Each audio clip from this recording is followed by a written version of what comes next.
Hi, everyone, and welcome back to Grace of a Military Child and Life podcast. Military families are not like your traditional family. They are strong, brave, resilient, and some of the most incredible people I know. My name is Gracie, a U.S. Army brat, and I am your host.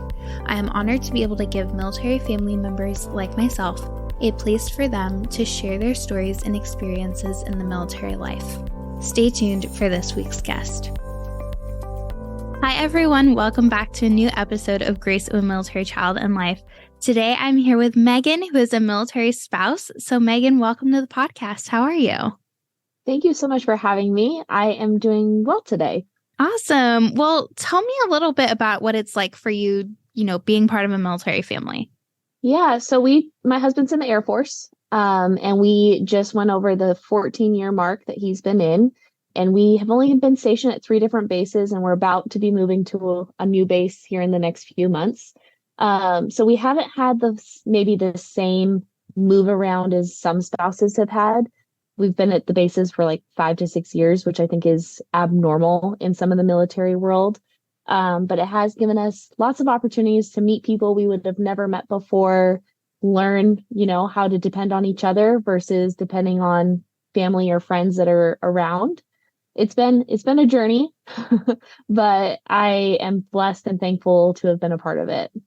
Yeah. And, it's very unique that you've been able to be stationed at the same bases for such a long period of time.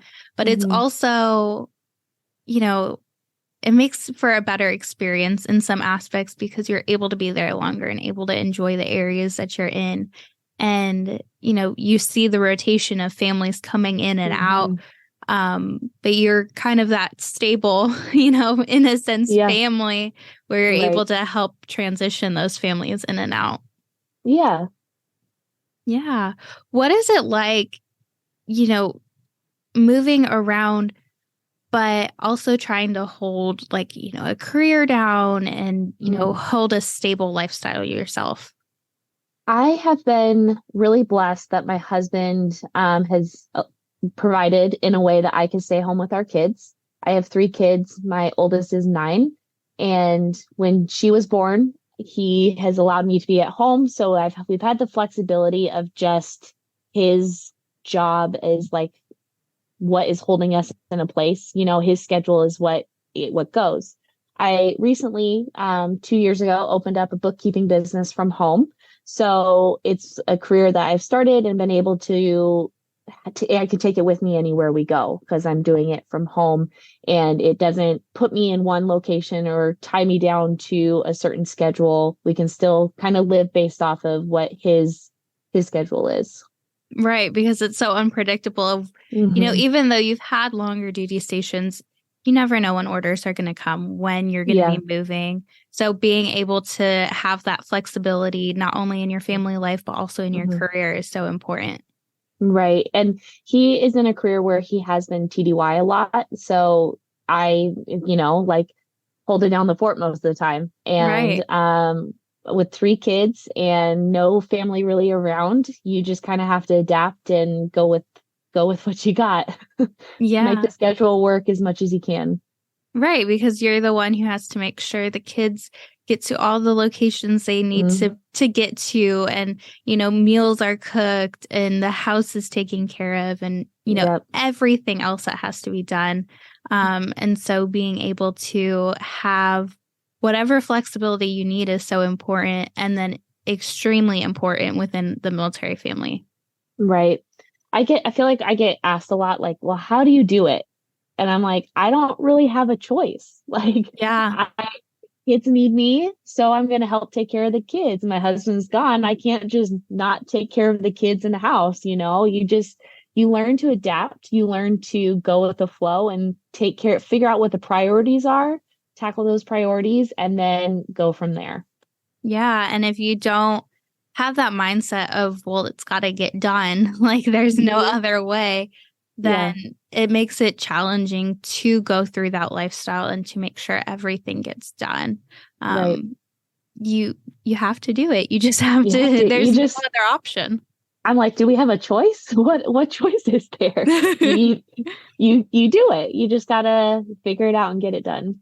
Yeah, so many people look at military families and don't understand how, in a sense, magic happens because Hmm. there's so many moving parts, and Hmm. so many civilian families will say, well, we're barely, making by, and we're struggling with both parents or both, husband and wife being here and getting Yeah. everything done. But military families do it with, with kids, with pets, with, you know, Hmm.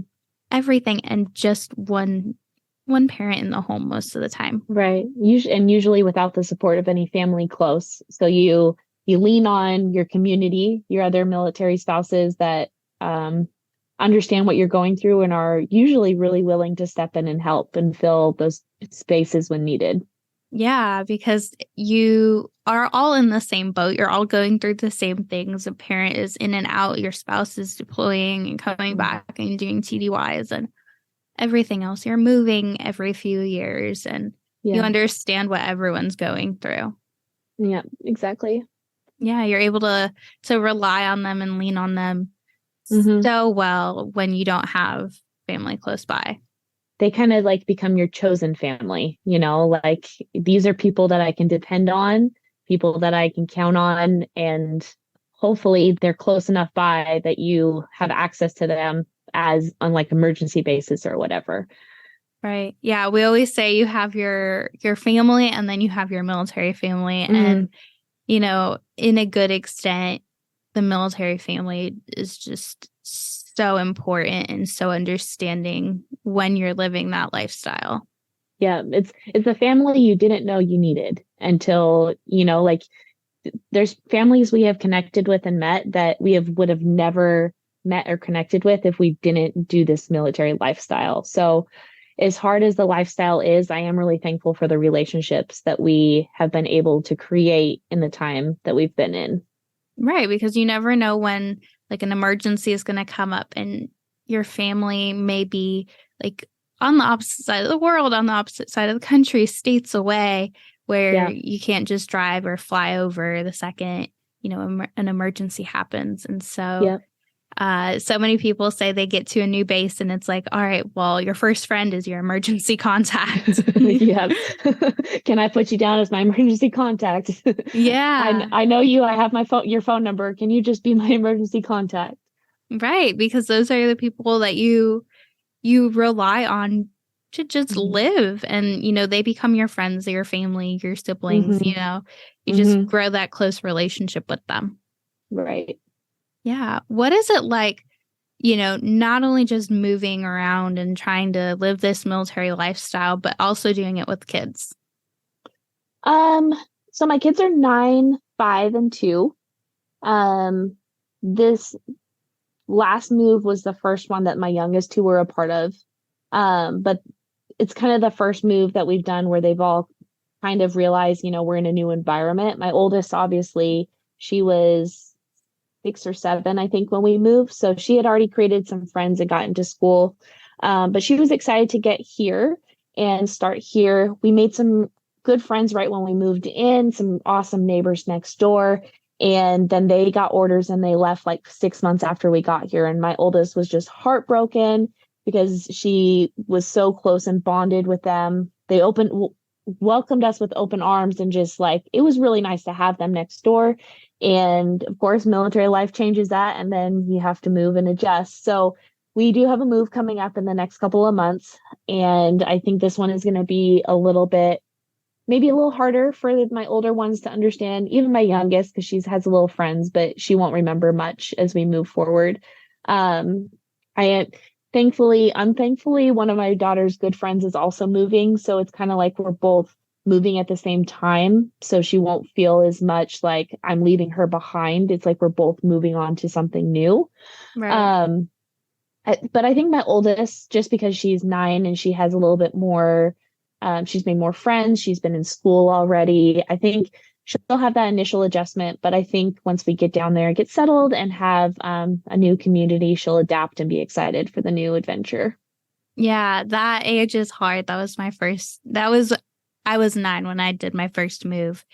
And it Okay. was definitely hard, like leaving what you're used to at any age. It's hard to Yeah. leave what you're used to, even as an adult. Yeah. And it's, just hard to like feel like you have a safe place, feel like you have friends, and to leave that and now have to create a new safe place and make new friends. She's really social, so I don't think she'll have any problems, but it will be an adjustment that all of us are going to have to go through adapting to a new environment and new community. Yeah, and that's where I think the military family comes in to play largely because like your neighbors, they welcome you with open arms and it's Mm-hmm. like you've been there the entire time, everyone, you have to put yourself out there, and for some people Yeah. that's more uncomfortable than for others. Mm-hmm. And so being able to put yourself out there and being able to make those friends and welcoming other people as they come in and out is so important. Yeah, for sure. Yeah. What kind of challenges have you experienced as a military spouse? The first one that comes to mind is when we travel home to see family. My husband's family and my family are like 30 minutes apart. Um, it's not a vacation to go home. We are busy the whole time trying to Yeah. see everybody that we can, running around and just trying to fill the gap as much as we can with the time that we have when we do visit. So that is a challenging piece to move away, want to see family, but then when you see family, it's not always as relaxing as you would hope it would be as a vacation.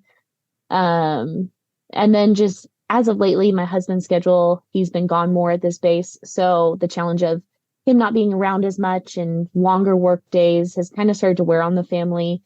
And so just hoping in this next chapter that we're about to be stepping into that he will be around more and be able to, have a little bit more of a schedule that is flexible for family time too. So, um, yeah. Yeah. No matter like what time frame of life you're stepping into, there's so many challenges that come with it, but there's so many positives that you look at and you're trying to figure out, where you're going, what's happening, what's coming next. But, Mm-hmm. like you said, you look and you say, well, hopefully we'll be able to spend more time as a family, in this coming chapter, because that's important, Yeah. having kids, growing your family life, and, you know, just having that family bonding time as well. Right. The kids are only this age for so long. And um, I would like us to be able to make memories and not that we can't make memories otherwise, but just having the family dynamic around a little bit more versus doing a lot more solo parenting. Right. Because that's a whole different world. And it's important, for the kids to understand that, yes, dad has a job, but dad is still dad and dad is still here. Mm-hmm. Being with the family as much as possible as well. Yeah. Yeah. Yeah. And every day is a different struggle and a different challenge, and you never know what's going to happen. Nope. The military says what the military says is what goes. You don't have Yep. say And over then you just that. hurry up. You just hurry up and wait for their next decision. Yeah, because if you don't do that, and if you don't have that mindset, then that's when it becomes even more of a struggle. Because if you don't understand that, what the military says is what goes, that you have to hurry up and wait for, Yep. everything to come up. And that's like the weirdest saying ever, but it's so true. And I Yeah. swear, if you're not part of a military family, then you don't get Nope. it. Yeah. What are, flipping the script, but what are some of the highlights that you've experienced? Kind of like what I mentioned on earlier about just making relationships with people that we would have never connected with. We have only lived in the United States, so we haven't lived overseas at any time, but just being able to live in different states that we would have never experienced if we hadn't joined the military. And also being able to take advantage of the VA loan to be able to purchase houses and the benefit that has provided for our family. So yeah, those are kind of some of the highlights, being able to live in different places and just the benefits that they don't always talk about that are available for military families, to be able to be used. Yeah, there are so many different, you think benefits of a military family. And if you're, not part of it, you kind of just tend to think of like health insurance, being able to live on base, doing all of Yeah. these things that you see from the outside.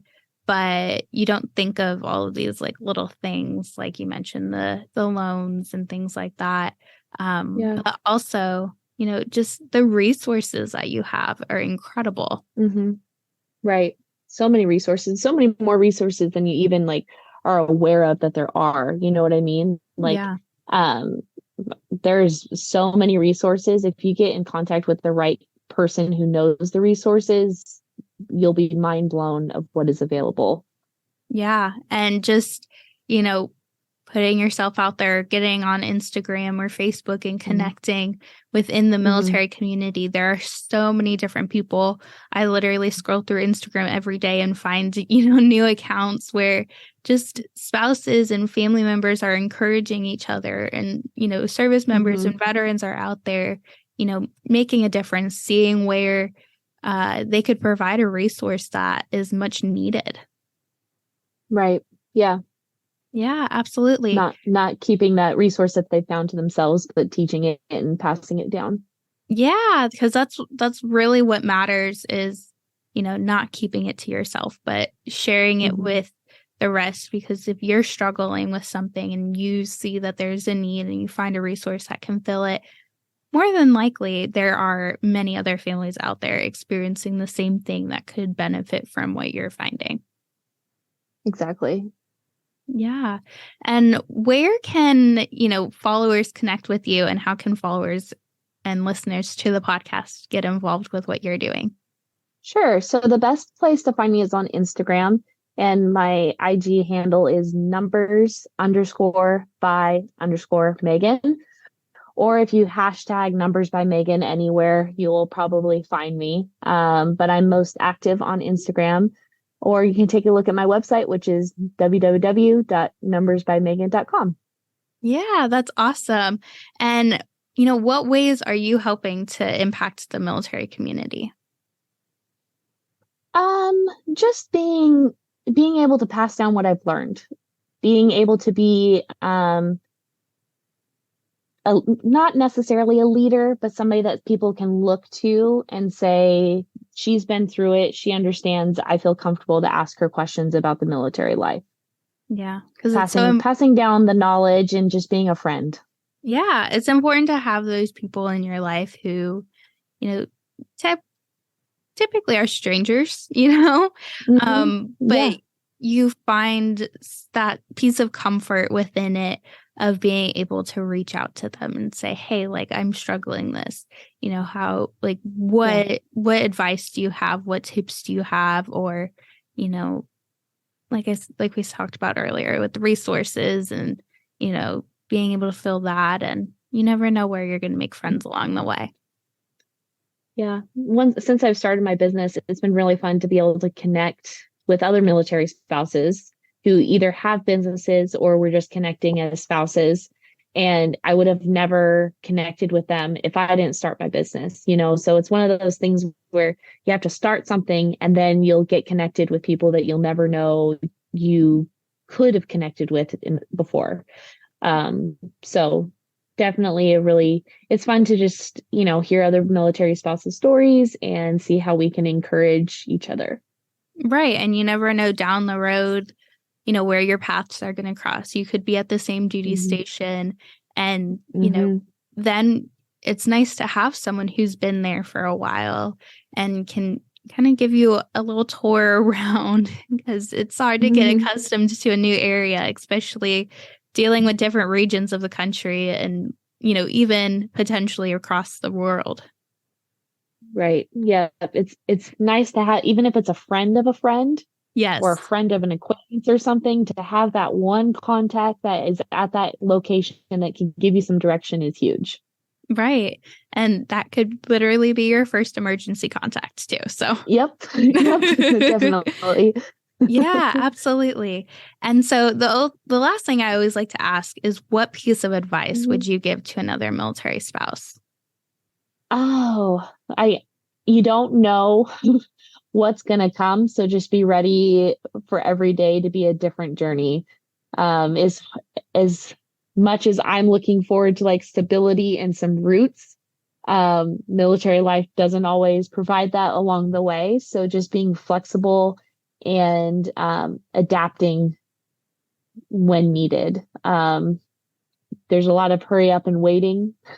There's a lot of times where your spouse will be voluntold to do things that you had planned, and then now they're being voluntold to be at this event to help. So the best thing is just stay flexible, be adaptive, and be supportive.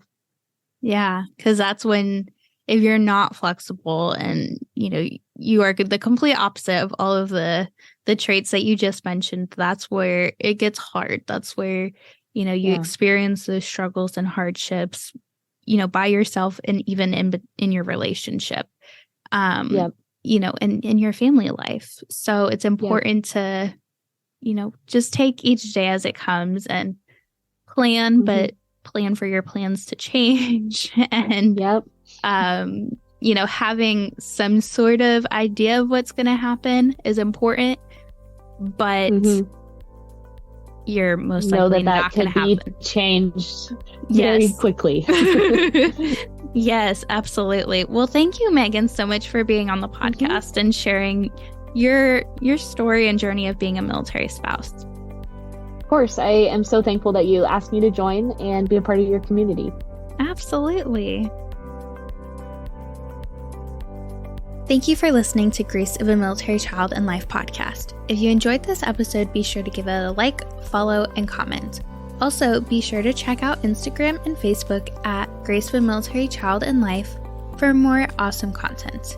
For information on the podcast, Military Child Bigs and Littles, Go AMCL blog, or other resources, visit www.goamcl.org. You can also email me at Gracie, that's Gracie @goamcl.org, with any questions or comments. To be a guest on the podcast, you can schedule it at www.goamcl.org/schedule a podcast, all one word, or contact me via social media or email. Stay tuned for the next episode where another incredible story is shared.